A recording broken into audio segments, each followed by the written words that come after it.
Oh man, look at that. This is a wonderful dish. This is called Camarones a la Diabla. And what it means is simply shrimp in a Diabla sauce. And we've placed it over a timbal of rice. It's going to be good. I guarantee you. If you've never tried it, you'll be impressed. And if you've had it in a restaurant, get ready. Now you get to make it the right way.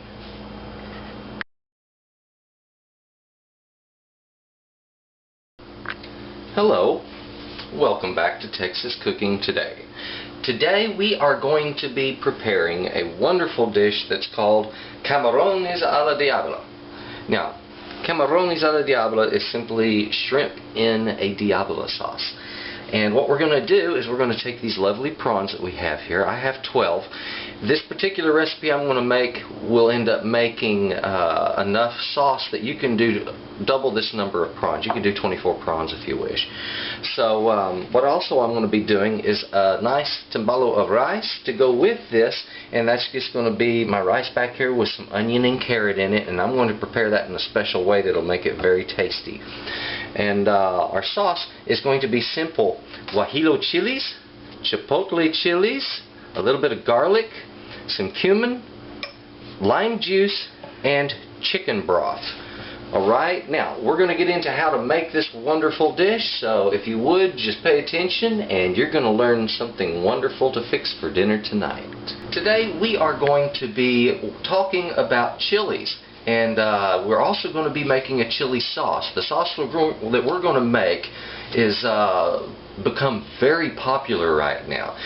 It is called a Diabla sauce, and this is commonly used on shrimp that you'll find in Mexican restaurants. You'll find it as Camarones a la Diabla often, as well as the pollo a la Diabla, and that would be a chicken with a Diabla sauce. So what I wanted to do before we get into how to make an actual true Diabla sauce is to go over some of the base ingredients that are used in it. Chilies, specifically dried chilies. Now generally a chili starts out as a nice green fresh vegetable like this.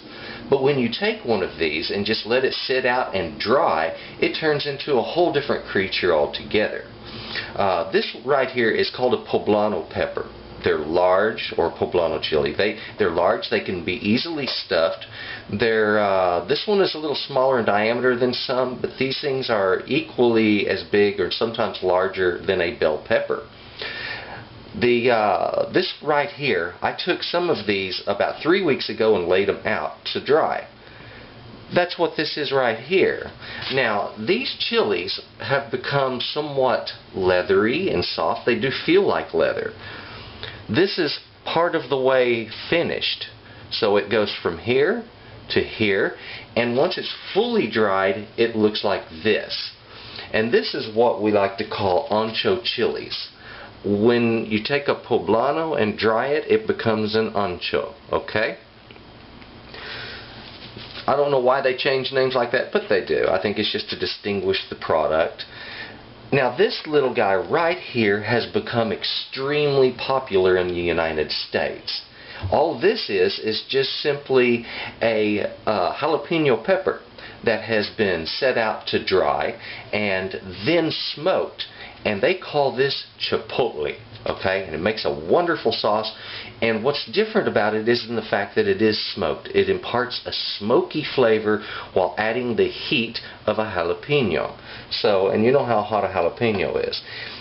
This one right here is called a guajillo chili, and that is Guajillo, guajillo. These are very, very popular in Mexico as far as making sauces out of. It is, again, a soft, somewhat leathery chili, and if you get one of these and it crackles and pops when it's you're moving it, then that's a little bit too dry. You might want to look for a package of chilies in the store that aren't so dry. And if you have a Hispanic market in your town, I'm going to tell you right now, that's the place to go buy chilies. You're going to get into the produce section and you'll find where they have chilies, and you'll see more dried chilies than you ever thought you would see in your life. Alright, so to make the sauce that we're going to do today, which is going to be our Diabla sauce, I am not going to be using any of these ancho chilies. These are a bit milder and a little more different in flavor than I need. The chilies that I am going to use are going to be these right here. Now, in addition to that, I'm going to go ahead and add in a clove of garlic. So I'm going to put that right in there. And also, the other ingredient that I'm going to be using today is going to be just a little bit of lime juice and some chicken stock. So what we're going to do is first I need to rehydrate these chilies. Here I have a bowl of nice hot water, and this is just hot tap water. You don't have to boil anything up. And what we're going to do is we're going to take our chilies and our hot water, and I simply want to skewer the chili. And the reason I want to do this, you see how I make a little slit in there? That allows water penetration to the core of that chili. And you want to do that to each and every one of these. Be careful with your knife as you're doing this. Make sure you're pointing it away from you as you do it. Just slide through the chili and down a little bit. Now, when it comes to soaking these chilies, the amount of time it's going to take you is going to depend on the individual chili. I've seen some chilies that would rehydrate in a matter of about 30 to 45 minutes. I have seen other chilies that take a couple of hours to rehydrate. So be patient with this, and don't worry if you get this started way early. It doesn't hurt to do that, or even the day before, and that way you can sauce these out. And I'm going to show you a neat way to turn these rehydrated chilies into a sauce, and it uses a little kitchen item called a food mill.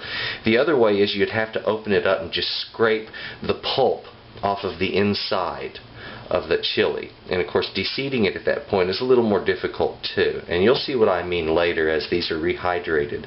Now, if you'll notice, they like to float, and if you get too much of that floating going on, simply take another bowl, set it right up on top of those, and it'll help to push them right down into the water, and they will hydrate faster. Okay, I'm just going to set those aside. We're going to come back in about 30 minutes to an hour and take a look at them and see where we're at. It has been just a little over an hour now. Let's take a look at our chilies here. Now, I can see that they're starting to change color and to plump up just a little bit. This is a good sign, but the dark areas are where they still haven't hydrated. And if you'll pull these out, notice they're kind of getting full of water, a little bit puffy, and starting to soften. What I want to do here is to rotate them. Turn each of them over.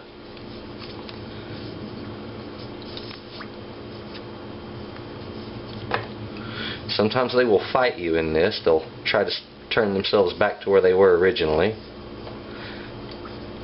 There. Once I get that done, and this has been about an hour, they're not fully hydrated yet, so let's give them just a little more time.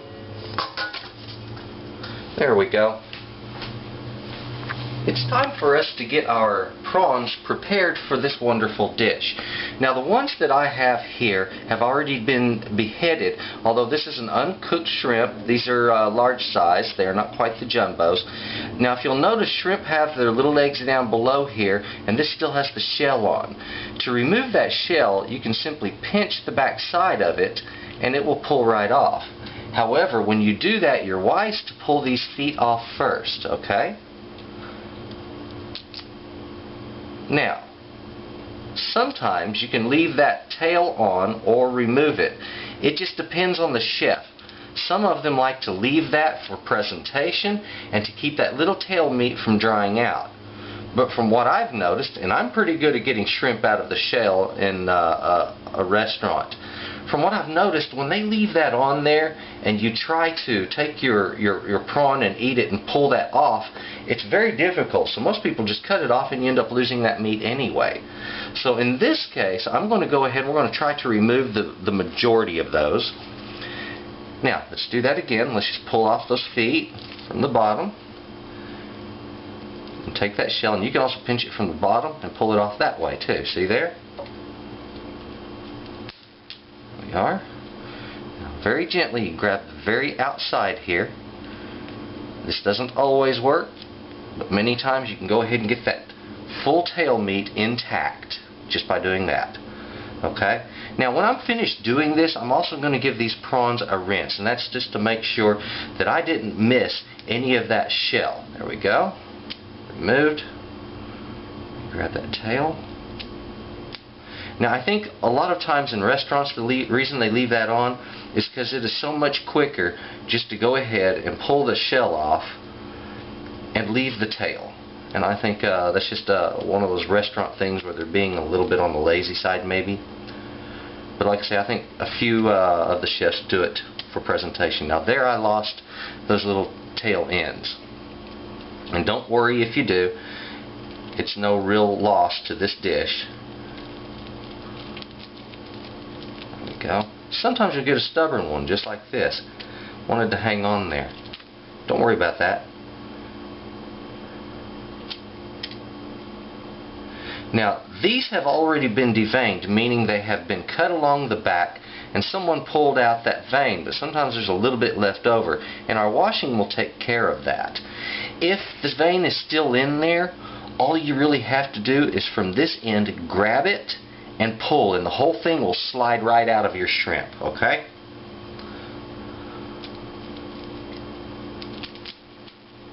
So don't be afraid to purchase the head-on shrimp,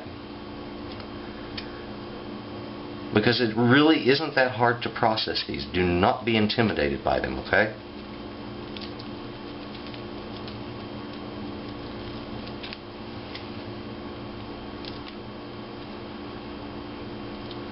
There we go. Now pull back. Now, many of my videos, not all, but many of them are a cook-along type video, and you can just cook right along with me. This one is set up in that way also. For the most part, you're going to find it quite easy to just cook right along with me, and if I do get ahead of you, don't be discouraged by that. Simply stop the video, pause it. When you catch up, restart it. There we go.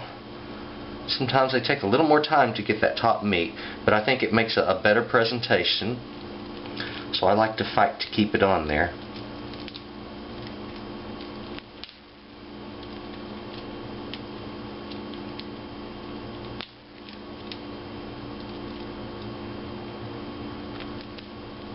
This one is fighting me also.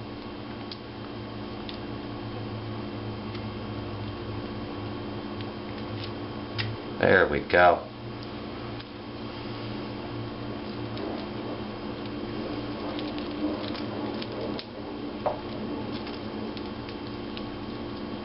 You see how I run my fingers up under it sometimes when they're a little bit difficult?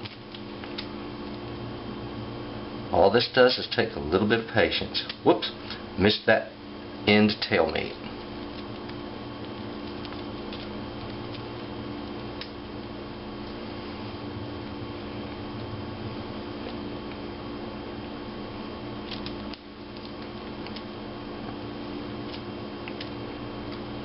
There we are.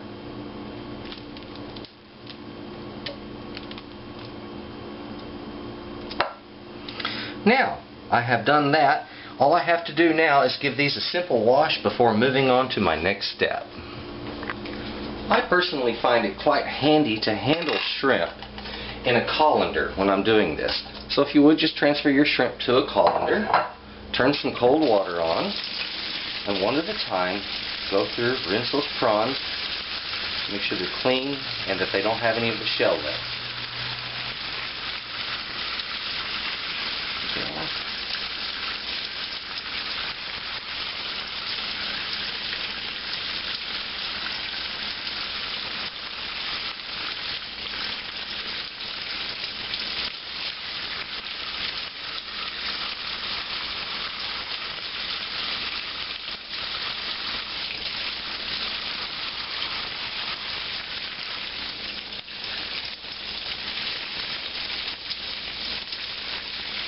Now, if you'll notice, there is another vein on the inside here. This is another part of the digestive tract. Sometimes you can grab a hold of that and pull it right out. Although I'll say this, most chefs and most people just don't bother with that one. Some people find it unsightly and they just can't handle it, so they'll pull it out. Me, I generally don't worry about it. Unless I'm working with some extra jumbo prawns, the very, very large ones, and that really stands out.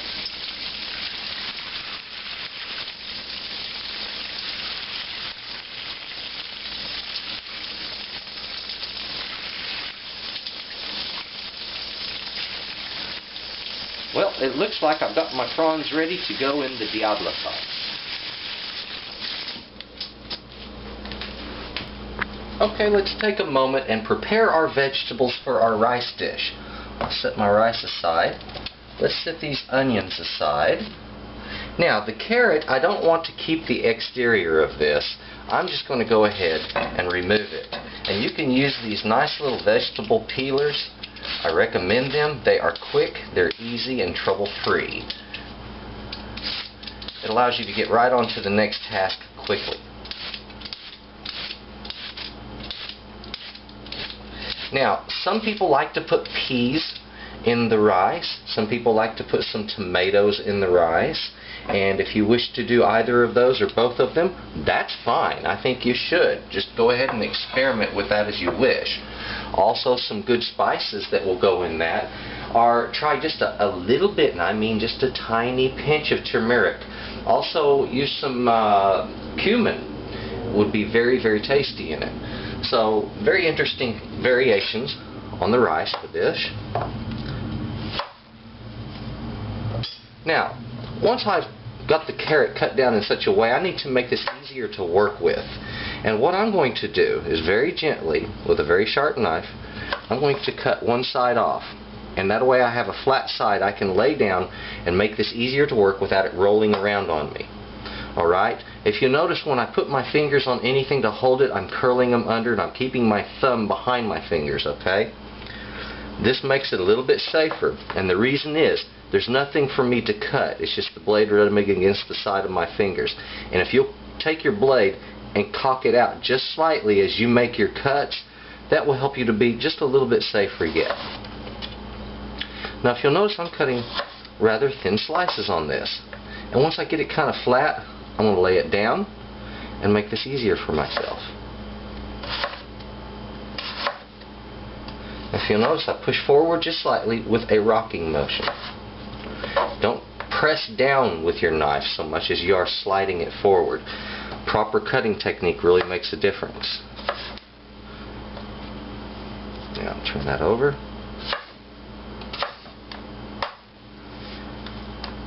What I'm doing here is a simple dice. Nothing fancy.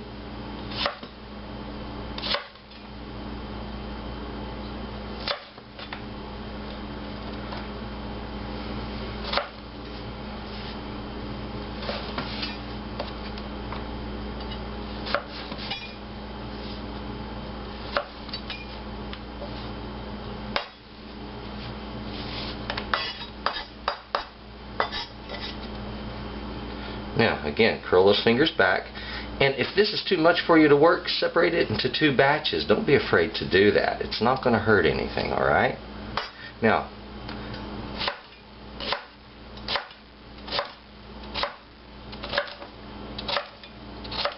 and if all of those pieces are not perfectly uniform, well, you won't be working in a 4-star restaurant because of it.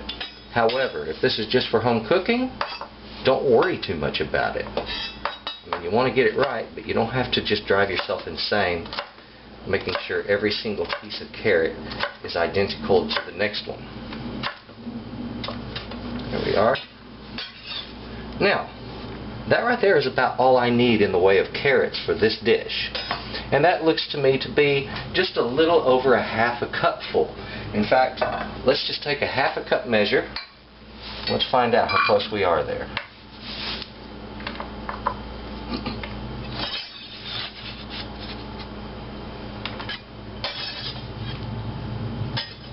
Imagine this. That's a half cup measure, okay?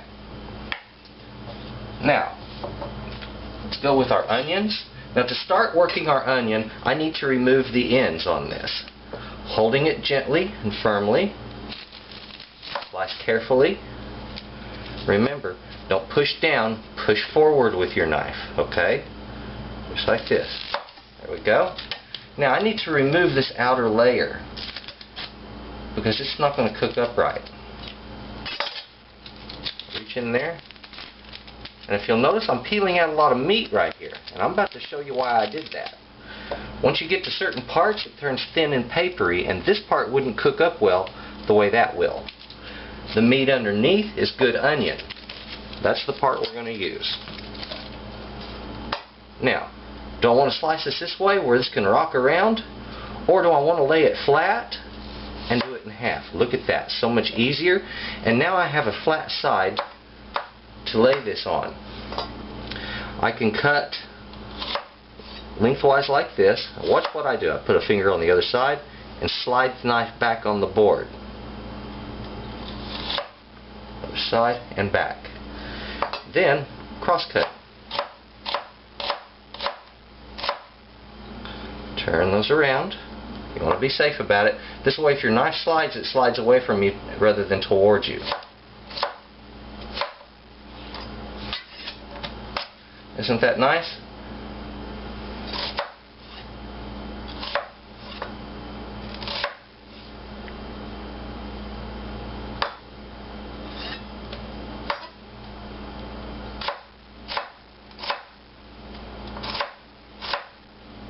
I'll come right back towards myself.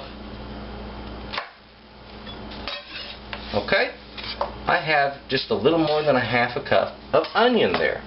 So I've got a good balance on my proportions. 1 full cup of rice, half a cup of onion, half a cup of carrot. Now it's just a matter of putting these all together in just the right way.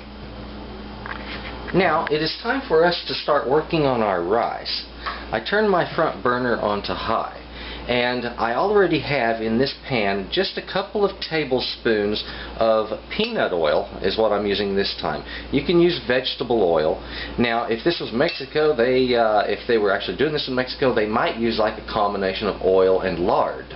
The lard is frequently used in Mexico. I don't recommend it. It's artery clogging. So we'll do that with peanut oil. And what I want to do is as this pan comes up in temperature, I'm going to take my rice and put it right down in there to begin with. And we're actually going to dry saute the rice before we actually go and boil it. Now the kind of rice you use for this is up to you. However, I'm going to say this right up front. Do not purchase a parboiled rice. That's one of those fast cooking rices. They have a tendency for the grain to split lengthwise. It's very distinctive, and every time I get it, it doesn't taste right, it doesn't feel right, and it doesn't look right. The rice grain has exploded open is what's happened. And that's because it was what they call par-cooked, where they partially cook it beforehand, then dry it, and when you put it in your pan it's a little quicker to cook. But it doesn't come up right. Rice should have the consistency of al dente. Now al dente is a term that's used in Italy, and it refers usually to pasta. But you want that little firmness in the center. Okay? Now, I do have this over a high flame. We're just going to gently bring that up in temperature. And then I'm going to be adding in my vegetables just as soon as it starts giving me a little bit of sound. Now again, this is kind of a cook-along video, so just keep up with me here. That's all you have to do. Now what this does is it allows the rice to partially cook in a dry form, and it gives it more of a nutty or warm flavor, and it's a really neat thing to do to rice. I really recommend you try doing this way.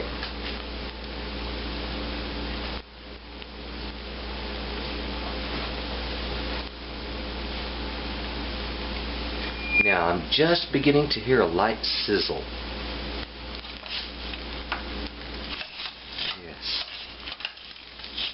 I'm getting just slight browning on some of the rice. That's exactly what I want. Let's go ahead and pour in the vegetables. And that was that half a cup of onion and half a cup of carrot. And I went with the red onion for two reasons. A, I love the flavor of the red onion, but I like the color of the red onion. and I thought it would work really well with this rice.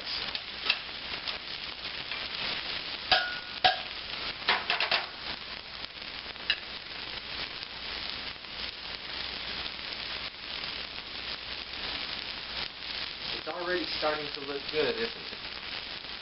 This is going to be a nice, exciting rice dish to put with our shrimp.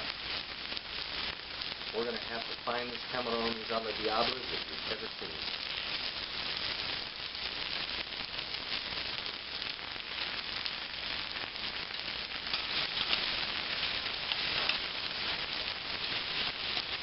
Now, I'm getting a strong odor from the onion as well as from some of the carrot. And what it's doing is it's releasing some of the oils into the rice as the rice is starting to toast. And the flavors are actually combining right now. So I'm crossing flavors over from one item to the other and really enhancing this dish by this one simple process.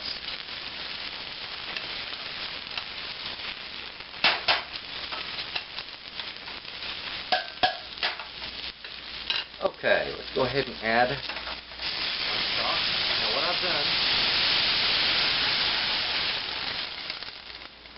what I've done as far as stock goes there, I had a mixture of 1 cup of water and 1 cup of chicken stock. If you want to use all water, you can do that. If you want to use all chicken stock, you can do that. I didn't want the chicken stock to overwhelm this, but just to be something that gives it a warmer tone in the background. Now, let's give it some seasoning. We want some salt. That's about a ½ teaspoon right there, and about a ¼ teaspoon. So, roughly 3/4 teaspoon I started with. And what that salt is going to do is just bring flavors out in the food. If you like using monosodium glutamate, which is a different kind of salt, it has no salt flavor to it, it does enhance a dish like this a great deal. It is not a bad substance. It's not a substance foreign to your body. Your body actually manufactures it. It already has monosodium glutamate in the spinal fluid of your body is where it occurs. So you don't have to feel bad about putting something in your body that's already in your body, okay? Some people say they have bad reactions to it, but I have seen no realistic proof that anybody has had any deadly reactions to it. I'm sure somebody may be allergic to it somehow, but beyond allergies and things like that, I haven't seen definitive proof, which is why it is commonly used in commercial cooking. Let's go ahead and reduce our temperature as it's coming up to a boil. Just as soon as it does, we want to reduce that temperature to a low, cover it, and allow it to sit there and cook undisturbed until the fluid is completely absorbed. Many times when you're cooking rice, you'll see little dimples form on top of the rice from the cooking process. And when those dimples occur, you know the rice is pretty much done. Okay, it's coming up in temperature now. I'll give it just a bit of a spin. And what that does is it helps to redistribute the heat that I have going on there in the water itself.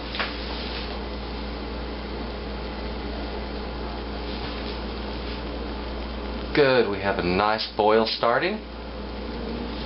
I'm going to go ahead and reduce this to a low flame. We're going to cover it and let it cook. Let us now turn our attention back to our chilies.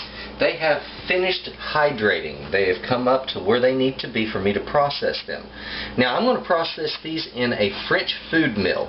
I recommend if you do not own one of these that you go out and spend the money to get one. The nice ones that I've seen can run upwards of $100. The less expensive ones are as low as about $30. So you just shop around for those. Now, if you were in Mexico, the way they would do this is they would open this chili up and then take, you see the seeds in there? They would soak those seeds out just like that. And then take a spoon while laying it on a flat surface and scrape this pulp that's on the inside off of the skin. And I want to show you what I'm talking about there. Let's take the spoon and I'm just going to pull back. You see how that scrapes off of there? Okay, That pulp is what we're looking for. However, when it's intact like that, it's quite stringy. It's very fibrous. And the food mill that I'm going to use is going to break that fibery product down, as well as remove it from the skin and remove the seeds. I don't have to worry about either skin or seeds. Plus, it gives me a very desirable product. Now, and you can see this is some of the chili that we're looking for here. And that's from these beautiful darlings, these guajillo chilies. It's a very red pulp inside. Now, notice what I do to use a French food mill. I'm tearing these down into smaller pieces and just tossing them in. I pay no regard to seeds. I don't recommend putting the stems in there. They end up getting in the way. So take your stem, and if you need, break it up here, and you can pull that stem right out and usually get most of the seed pod with it. See there? There's your seed pod. I'm just going to take this. Now sometimes if they're really heavily laden with seeds, to keep my mill from getting clogged up, I'll just douse it like that. But some of them, I'm not going to worry about getting down in there.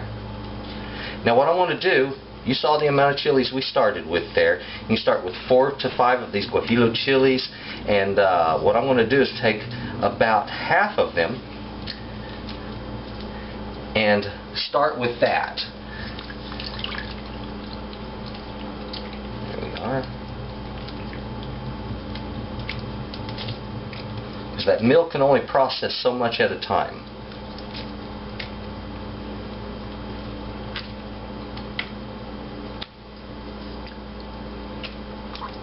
Okay.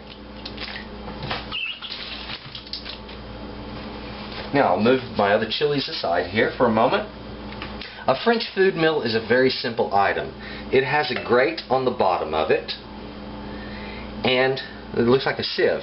And inside there is a little paddle.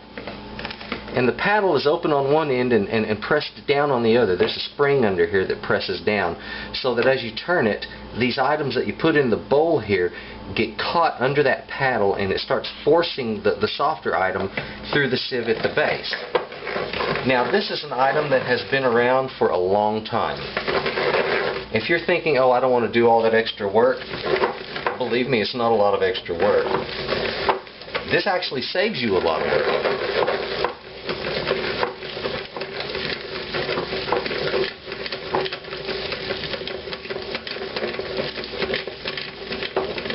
Now also, if you're putting garlic in your sauce, when you're working a French food mill, you can go ahead, take your garlic, and I want to remove that paper, a little twisting motion.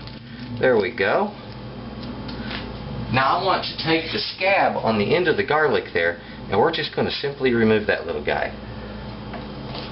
And take that garlic and just cut it into little pieces and drop it in there. And it will get worked right down through that sieve along with everything else. It'll push it straight into the sauce. As you are working your French food mill, you're going to notice it has a tendency to push items up on the side. Don't worry about that. Sometimes they'll get caught on the paddle. Just push them down in there. And as it does work this, it's going to push the skins that it separates from the pulp, up to the sides. Now I'm also pushing down just slightly, and I get a good milling action this way. Okay, if you'll notice, our skins are very stripped down. They're looking quite thin, and I have a good paste buildup down here. We're going to go ahead and take more of these chilies, put them on in there. Now let's go ahead and work this. I'm going to speed up how I do this. Like I said, if I get ahead of you, stop the video and catch up.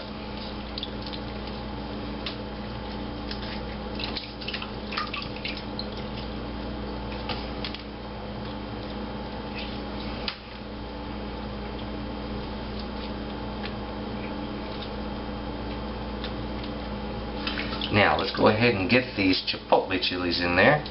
And sometimes the chipotles are rather ugly. A chipotle is simply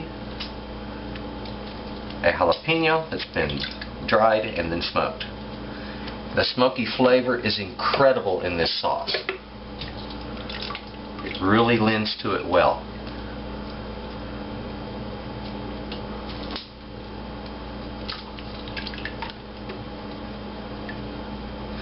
Now, if you'll notice, the pulp on the inside of the chipotle has a reddish, almost orange-like color to it, and it's been browned mostly from the smoking process. But it's just like any other chili. When you dry one of those jalapenos, they change color and they turn into this beautiful red pulp. Some of them are a light red, some of them are a dark red, but they all kind of come out that way.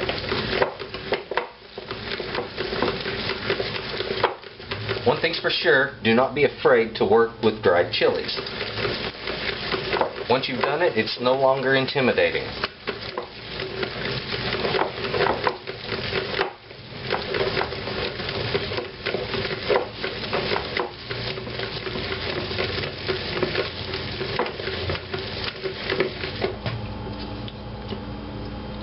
Okay, let's see what we're doing here. Now, this paste that I'm creating down here is rather absorbent, so all of that chicken stock that we have is going to be able to be absorbed right into that, and it will thin it down quite well. Now I'm going to go ahead and push these skins back down under the paddle for one last spin, just to get the remaining goodness out of them.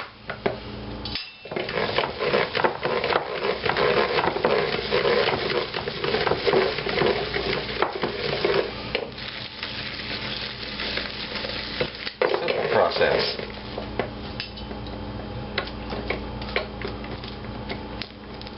If you can't find any stores near you that sell a French food meal, and most people will look at you strange and they say, "What's that?" You can get these online. There's a company called Williams Sonoma. I hate touting companies or brands, but frankly they have the best selection of these I've ever found. Okay. Look what that last turning yielded. Look at all this. Now I have more than enough paste to produce an excellent sauce. Look at all the skins and seeds are left behind, and here below we have this most beautiful paste that's ready to be cooked with. And you're going to be surprised at how much moisture this will absorb. Once I get it into the pot and we start mixing in the chicken broth, it's really going to come alive. Our rice has finished cooking. If you will notice, the top of the rice does have those little dimples I was talking about. Here, here, here, here. You find them all over this. And if you pull back some of the rice, you'll notice there's no water in the bottom of the pan. And that's exactly what we're looking for. Okay? I can simply set that aside and cover it. It will hold heat for quite some time. Now, let's start our Diabla sauce. We have the paste, our chili paste. Isn't that wonderful, having a homemade chili paste like that to cook?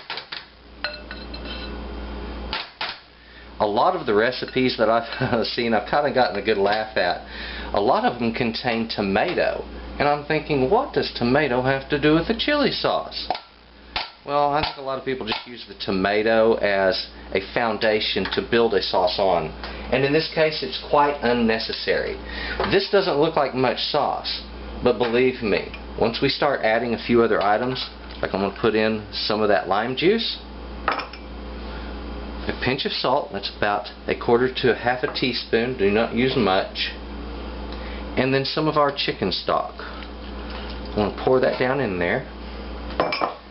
Let's take a whisk. You can use a spoon if you don't have one. And I'm going to whisk that together. Now I need to put some heat under this.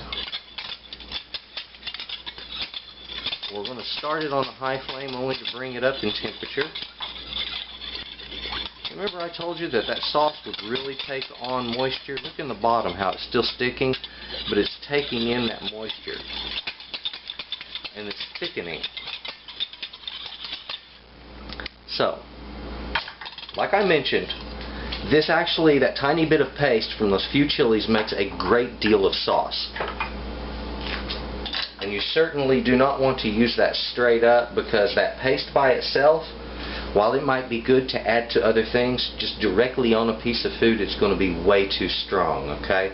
So you need to cut it back or to thin it just a bit. Now as that comes up in temperature,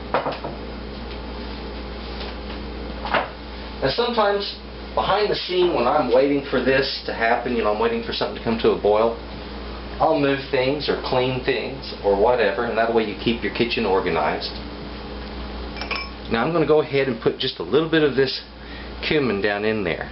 I don't want a whole lot because cumin will overwhelm this. So use a light sprinkle like so.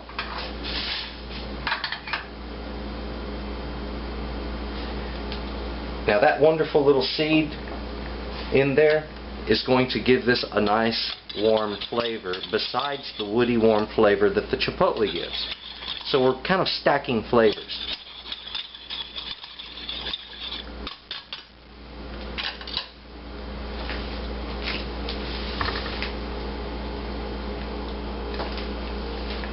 As this comes up in temperature, I'm going to cover it and we're going to just let it simmer for a little while.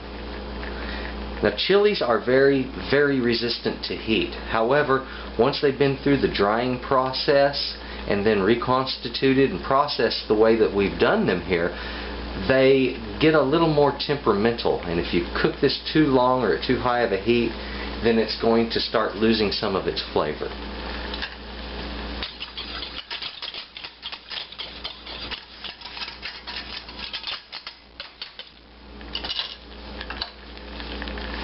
Now, I've got a good simmer going on that. Let's reduce it to a low temperature. I'm going to put a lid on it. We're going to let that cook for just a little while. Whenever you are preparing a sauce or any kind of a dish like this, you want to take a moment to test it. You want to find out what those flavors are doing. Now, giving this a stir, the liquid had surfaced and some of the chili had fallen to the base. There we go. Look at the consistency of this now. It's really nice.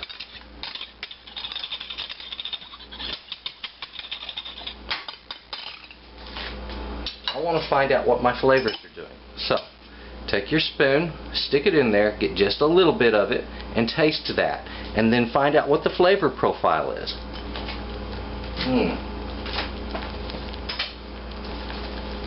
It's very good. Very, very tasty. But to me, it's telling me I need to add just a little bit more salt. Here we go. Just a tiny bit more salt. And the acid in it is nice, but I'm going to kick it up just a little bit. About another half a teaspoon of the lime juice and about another ounce of our chicken broth.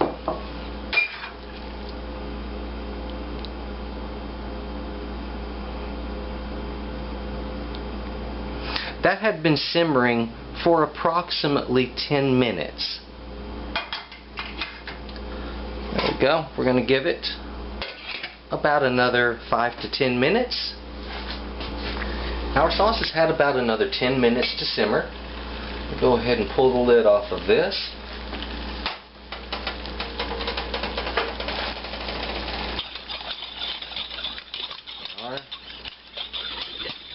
That's beautiful, isn't it?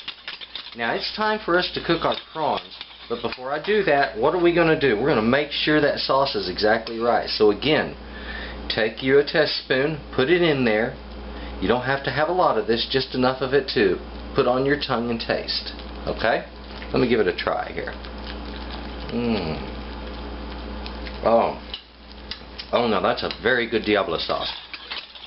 Now, if you want to jazz this up a little bit, add some cilantro, finely chopped cilantro over the top of it after you served it up. Okay? Now, it's come time for us to cook our shrimp. And we're going to actually cook the shrimp in the Diabla sauce. Now, there's something that I have to say about cooking shrimp, and you must know this. Prawns, they cook very, very quickly. Alright, if you put them in this and cook it for 10 minutes, then they are going to be ruined. They're going to be rock hard. They will roll up into a really tight ball. Maybe you've seen shrimp that had been cooked like that in the past.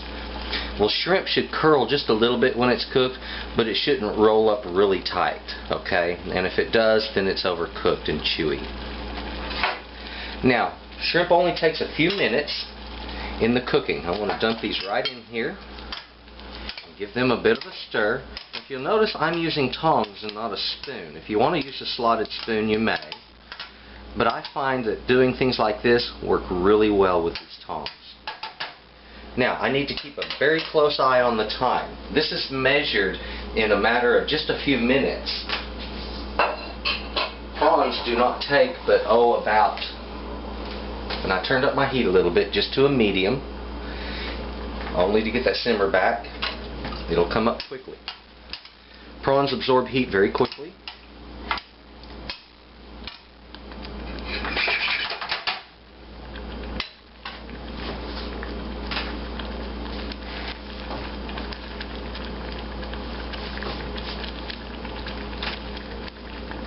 Sometimes in the cooking process a little bit of food flies. Just don't worry about that, okay? You've just got to get into it. Just that flame of hair. Remember, I don't want to boil these. I just want them to be in the high heat so they cook all the way through. Which they're getting there. See, they're taking off, or that translucent color is gone. They've taken on that white color, and they've gotten a little bit firmer. So it won't be but about another minute, maybe a minute and a half, and these little guys are ready to go.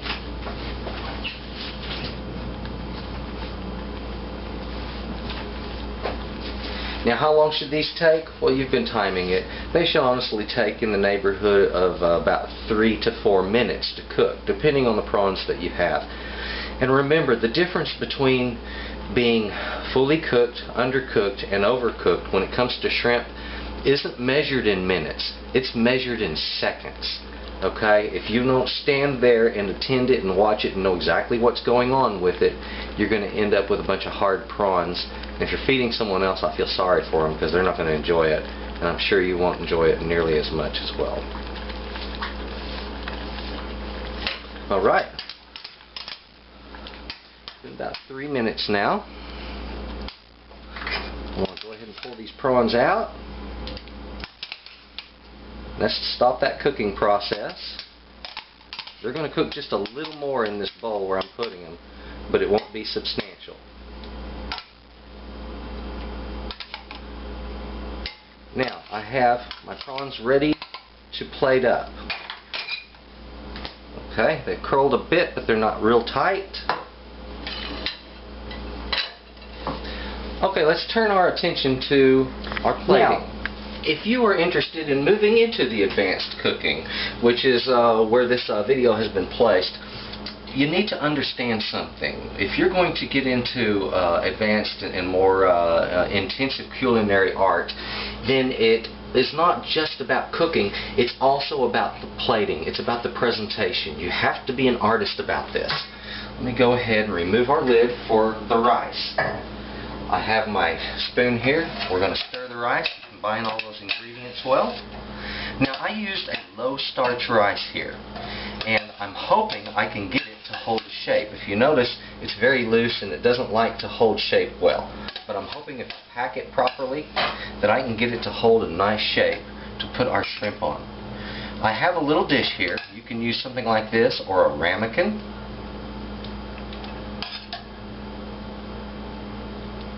Okay, if you know someone will press this down, someone that's going to push over the sides, so be prepared for that. Hold it over your pan.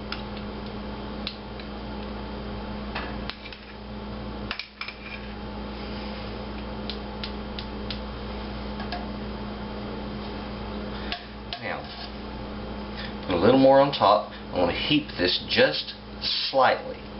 Okay? And there's a reason behind that. Okay? I'm removing any of the grains from the outside of the bowl. It is slightly heaped. Now, with a rice like this that has a tendency to crumble, we're going to take a little different approach to putting it on the plate. I want this square in the middle of the plate, so I'm going to invert the plate on top of it, press down, and rotate. Give it a good hard press. Leave it there for just a moment. Take the tip of a small knife and let's try gently lifting this off. There we go. It held a nice shape for us. Look at that. Now, if I can do this with a low starch rice, if you're using just a regular rice, or a jasmine rice, it's going to be very easy for you. Next thing we want to do to make our plating just absolutely beautiful, let's go ahead and get our sauce over here and our shrimp.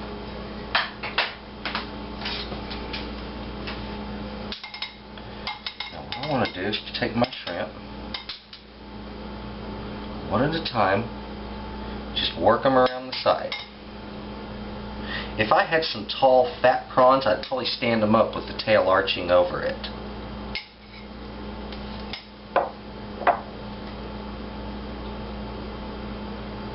There we go.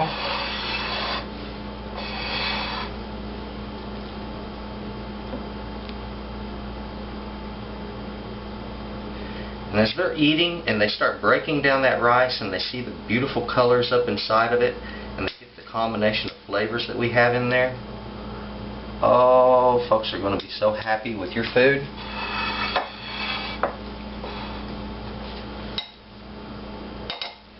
You know, so I am just taking my time with this. Don't be in a rush with it.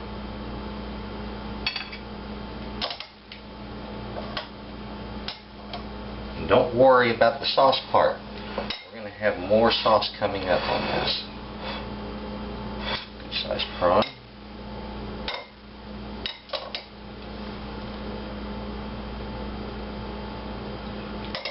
Take just a couple more and do them on top.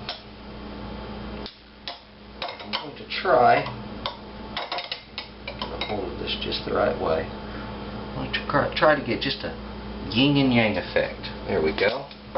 Isn't that beautiful? We're not finished.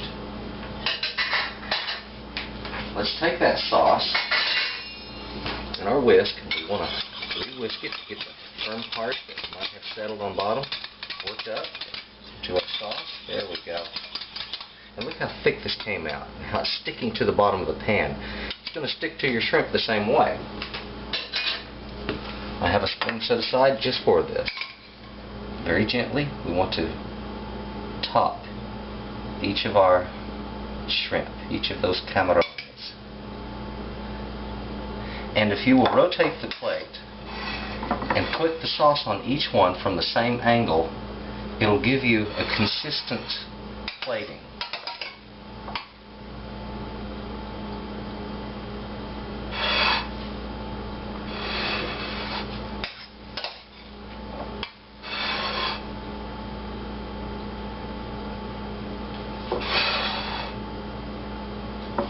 Sometimes, every once in a while, in your plating, you might have a drop of food just like that.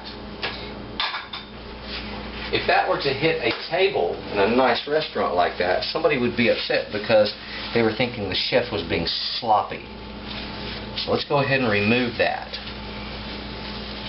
There we go. Camarones a la Diabla. That's ready for restaurant quality.